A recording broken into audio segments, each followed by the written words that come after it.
The Desperate Alliance. I am Tavik Shen, Chief Strategist of the Voidari Confederation. I record this testimony so that future generations will understand how our civilization survived extinction and how we came to forge our most unlikely alliance. For 3 stellar cycles, the Kennar Dominion had methodically conquered the outer systems of our territory.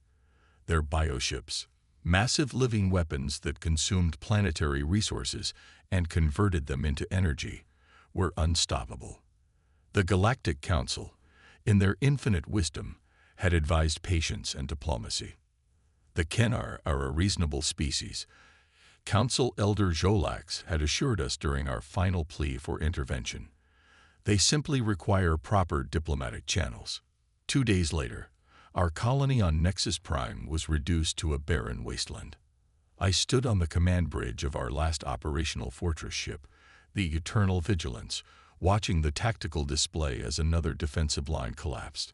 Admiral Vren, our military commander, slammed her 4-fingered hand against the holographic interface. "We've lost the Tarsus barrier," she announced, her voice hollow. "Evacuation transports are at 60% capacity, but the Kennar Vanguard will reach the civilian corridors within 6 hours." "And the Council?" I asked, though I already knew the answer. "They have begun emergency consultations to determine an appropriate response." Vren's voice carried the weight of betrayal. "They'd predict a resolution within 2 standard months." A bitter laugh escaped me. "How considerate. We'll be sure to leave enough of our remains for them to properly categorize in their archives." The command center fell silent. Over 8 billion Voidari remained on our homeworld and colony systems. In 6 hours, the evacuation would be halted by Kennar forces. In 12, the systematic purge would begin. "There is one option," said Lyridex, our xenobiologist and cultural liaison. All eyes turned to her. The humans. The suggestion was met with uncomfortable murmurs. Humans were newcomers to the galactic stage, primitive, emotional, and unpredictable. Their homeworld was unremarkable, orbiting an average yellow star in an unfashionable spiral arm. They had achieved faster-than-light travel barely a century ago, and their application for council membership was still pending after decades of deliberation. The humans. Admiral Vren's facial ridges darkened with skepticism. They possess fewer than 200 armed vessels. The Kennar command over 10,000. "True," Lyra acknowledged. "But there's something you should know about humans. The Council has been deliberately slow in processing their membership." "Political bureaucracy," I dismissed. "What else is new?" "No." Lyra's voice sharpened. "Fear. The evaluation committee is afraid of them." That silenced the room. The Galactic Council, composed of the 20 most advanced civilizations in our sector, afraid of a species that had only recently discovered antimatter containment. "Explain," I demanded. "Humans evolved on a death world," Lyra began. "Their planet experiences extreme weather phenomena, tectonic activity, and hosts over 30,000 species of organisms that can kill them. They've survived multiple near-extinction events before achieving space travel. Their history is defined by warfare, not orchestrated like Kennar expansion, but chaotic, adaptive, and innovative." "How does this help us?" Vren interrupted. "Because unlike every council species, humans never unified before reaching the stars. They maintain independent military doctrines, tactics, and technologies. Their ships aren't standardized. Their strategic thinking isn't homogenized through consensus education. And the Council fears this disorganization." I asked, puzzled.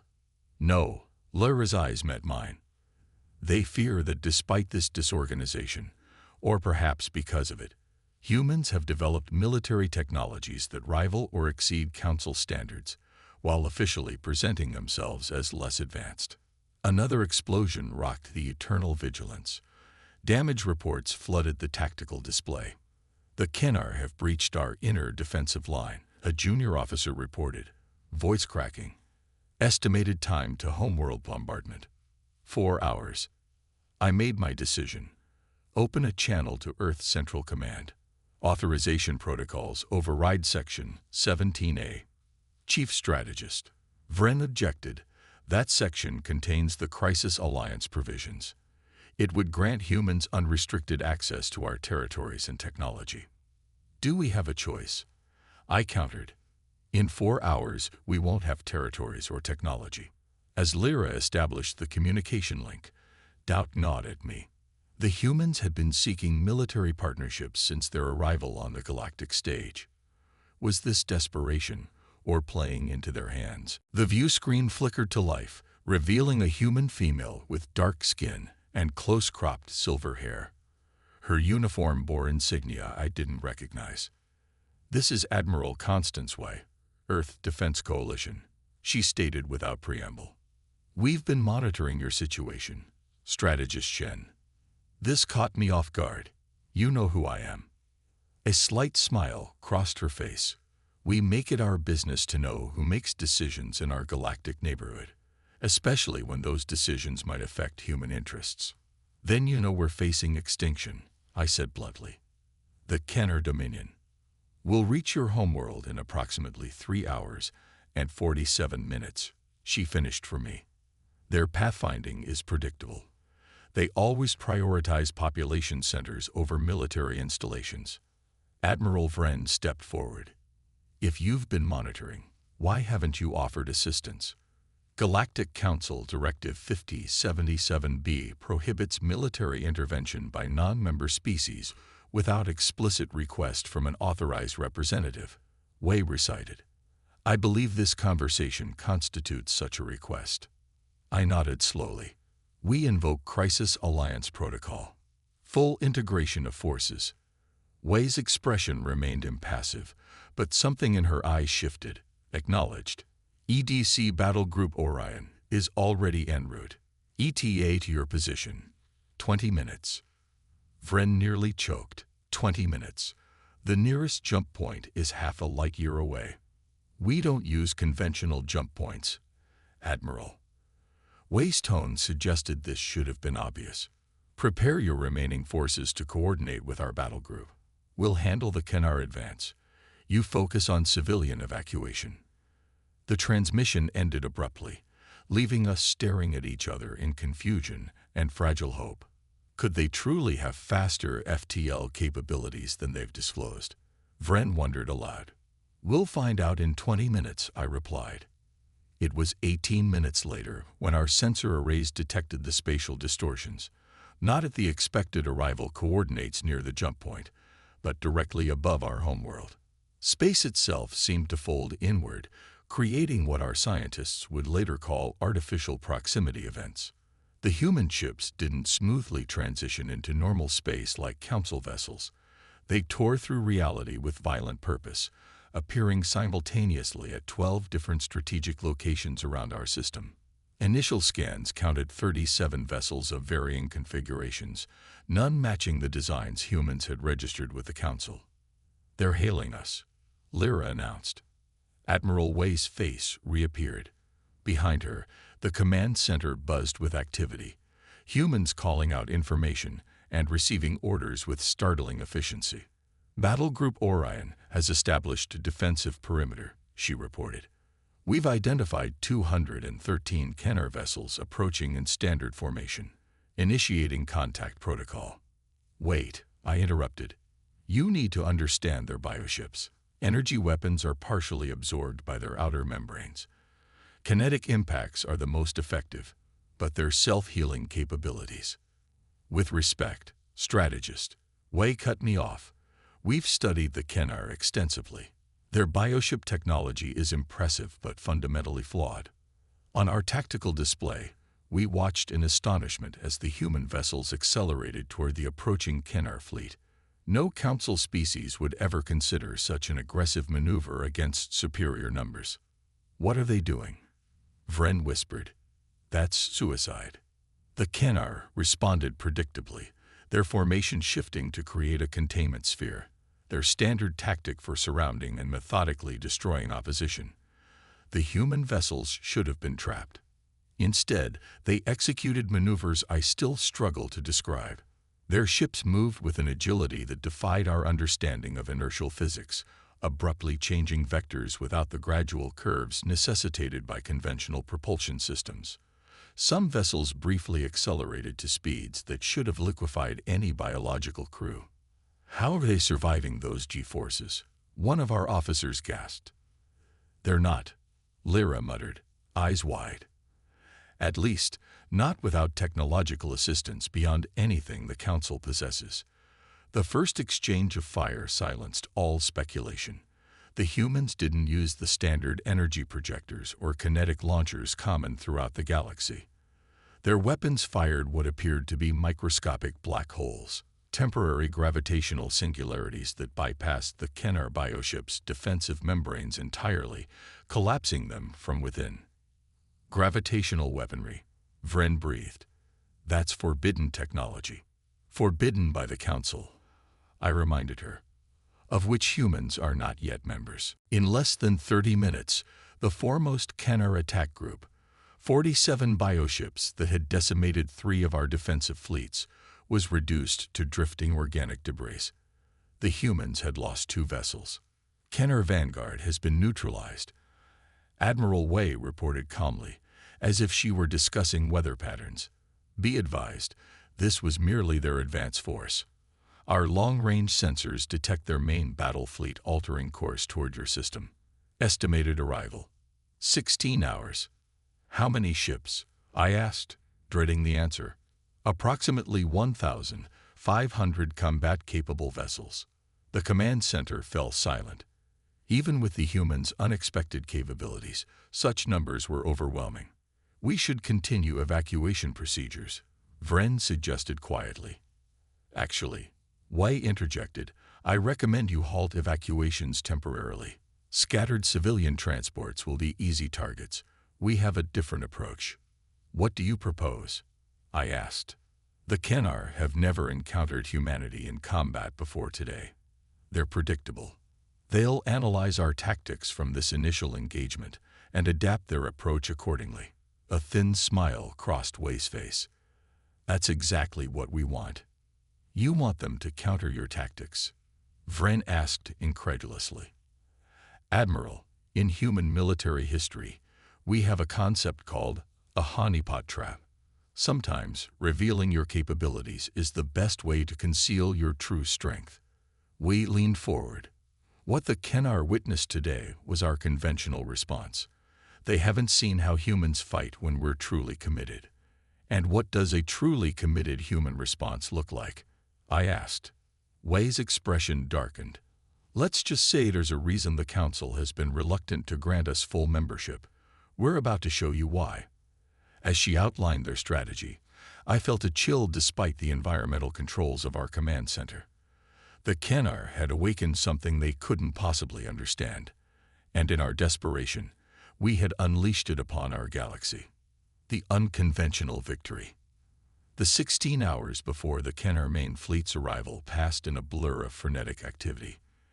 Admiral Wei established a joint command center aboard the Eternal Vigilance, integrating our tactical systems with theirs. Human technicians swarmed through our vessel, installing technologies I had never seen before. "What are these devices?" I asked one of their engineers, a stocky male who introduced himself as Dr. Patel. "Quantum field disruptors," he replied without looking up from his work. "They'll mask your ship's signature, making you effectively invisible to Kennar sensory organs."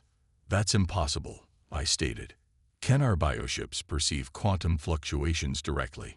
Nothing can hide from them." Dr. Patel finally glanced up, an expression humans call a smirk on his face.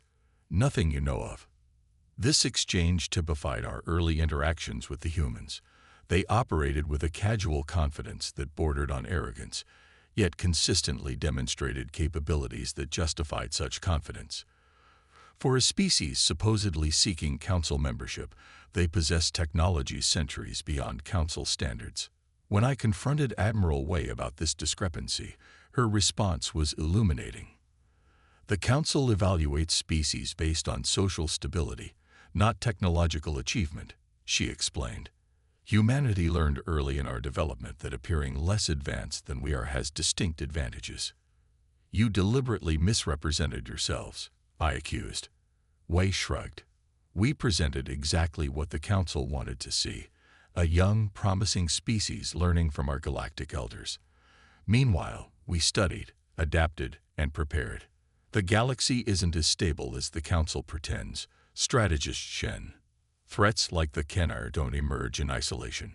Before I could pursue this disturbing implication, alarms blared. The Kennar main fleet had arrived, earlier than predicted. They've altered their FTL approach, Vren announced. They've sacrificed 63 bioships to create a gravity well for the rest to follow. Self-sacrifice to achieve tactical advantage, we observed. Interesting. They're evolving their tactics. On the tactical display, the situation appeared hopeless. Over 1,000 Kennar vessels arranged themselves in a three-dimensional lattice formation, surrounding our system completely. Their coordinated movement suggested a hive mind intelligence directing their actions. Standard containment procedure, Vren noted grimly. They'll contract the formation gradually, eliminating all resistance as they advance toward the homeworld. We studied the display with clinical detachment. Fleet Commander Reyes, deploy Phase 1. A human male nodded sharply, deploying ORP U.S. protocol. Throughout the system, the human vessels that had been holding defensive positions suddenly powered down all systems. They appeared dead in space. Easy targets. What are you doing? Vren demanded. They'll be slaughtered. Watch, Wei replied calmly. The Kennar response was immediate and predictable. Sensing vulnerability, they dispatched strike teams to eliminate the apparently disabled human ships. As the bioships approached, something extraordinary happened. The dead human vessels emitted no energy signatures, no radiation, nothing detectable, yet the approaching Kennar ships began to destabilize. Their organic hulls convulsed and ruptured, spewing internal matter into space. Ultrasonic resonance transmitters, Wei explained, noting my bewilderment. The Kennar bioships maintain integrity through complex harmonic vibrations at the cellular level. We're disrupting those harmonics with counter frequencies. But our scientists determined their cellular structure is resistant to sonic attacks. I objected. To audible and conventional ultrasonic wavelengths, yes. We're using modulated gravitational waves tuned to the specific resonance of their organic matrices. It's not sound. It's gravity with sonic properties. The elegance of the approach was stunning. The Kennar, encountering apparently disabled vessels, sent their ships directly into these invisible fields of destruction. Within 2 hours, they had lost over 300 bioships without the humans firing a single conventional weapon. But the Kennar were intelligent. Their hive mind eventually recognized the pattern and adapted, recalling their strike forces and establishing a perimeter beyond the effective range of the human devices. They're learning, I observed. Good, Wei replied. Phase 2. At her command, the remaining human vessels suddenly accelerated to incredible speeds, not toward the Kennar fleet, but away from them, scattering in all directions. They're retreating? Vren asked, confusion evident in her voice. Tactical dispersion, corrected Commander Reyes. Watch the Kennar response. The Kennar, sensing victory, divided their forces to pursue the fleeing human ships. It was a classic predator response. Chase the escaping prey. What happened next defied conventional understanding of space warfare. The fleeing human vessels released what appeared to be metallic dust into their wake, microscopic particles barely visible on our sensors. As the pursuing Kennar ships passed through these clouds, the particles activated, attaching to the organic hulls and burrowing inside. Molecular disassemblers, Wei said, answering my unspoken question. Programmed to target specific cellular structures unique to Kennar bioships. Nanomachines, I gasped. That's another technology the Council forbids, she finished for me. Yes, we're aware of the regulations we're violating. The effect was devastating. Infected Kennar vessels began to deteriorate from within, organic systems failing as the microscopic machines consumed them from the inside out. Those that recognized the danger and attempted to cleanse themselves using their biological purging mechanisms only accelerated the process. The nanomechanes were designed to multiply when exposed to the specific enzymes used in Kennar self-repair. In under an hour, the Kennar had lost nearly half their fleet, their coordinated formation now in disarray. "They're adapting again," we noted, watching as the remaining Kennar ships began emitting electromagnetic pulses to disable the nanomechanes. "They're intelligent adversaries. Will they overcome this attack as well?" I asked. "Of course. That's what Phase 3 is for." The remaining human vessels regrouped into a sphere formation, but not around our homeworld as expected. Instead, they positioned themselves around a seemingly empty region of space beyond the system's heliopause. "What are they defending?" Vren asked. As if in answer, a massive spatial distortion erupted at the center of their formation. Unlike the controlled entry points the human ships had used earlier, this was a tearing of space-time itself, violent, unstable, and enormous. "Initiating Prometheus protocol," announced Commander Reyes. "Dimensional aperture stable at 82%. Through this impossible rift emerged a single object, neither ship nor station but something else entirely. Shaped like a geometrically perfect dodecahedron, it dwarfed the largest vessels in the human fleet." "What is that?" I whispered. "That," said Admiral Wei with unmistakable pride, "is why the Council fears us." The object rotated slowly, each of its 12 pentagonal faces glowing with a different color of energy unknown to voidary science. The Kennar fleet, now reduced and disorganized, paused their attack, perhaps sensing the unprecedented threat this new arrival represented. "The Kennar operate as a collective intelligence," Wei explained. "Their bioships share information through quantum entanglement, allowing instantaneous tactical coordination. It's their greatest strength and their fundamental vulnerability." With deliberate ceremony, Wei approached the command console. "Prometheus activation sequence authorized. Target: Kennar Fleet Command Nucleus." The dodecahedron's rotation accelerated, its facets blurring into a sphere of pulsating light. From its center, a beam of what appeared to be liquid darkness extended, not traveling toward the Kennar fleet, but simply existing simultaneously at both locations, bypassing the space between. "Quantum consciousness disruptor," Wei said quietly. "It doesn't attack their ships. It attacks the connection between them, the hive mind itself." The effect was immediate and absolute. Throughout the system, Kennar bioships suddenly convulsed, their coordinated movements dissolving into chaos. Some drifted aimlessly, others attacked their own companions in apparent confusion. "Their collective consciousness has been severed," explained Commander Reyes. "Each bioship now operates independently, without the guidance of their central intelligence." "You've rendered them mindless," I realized. "Not mindless," Wei corrected. "Individualized.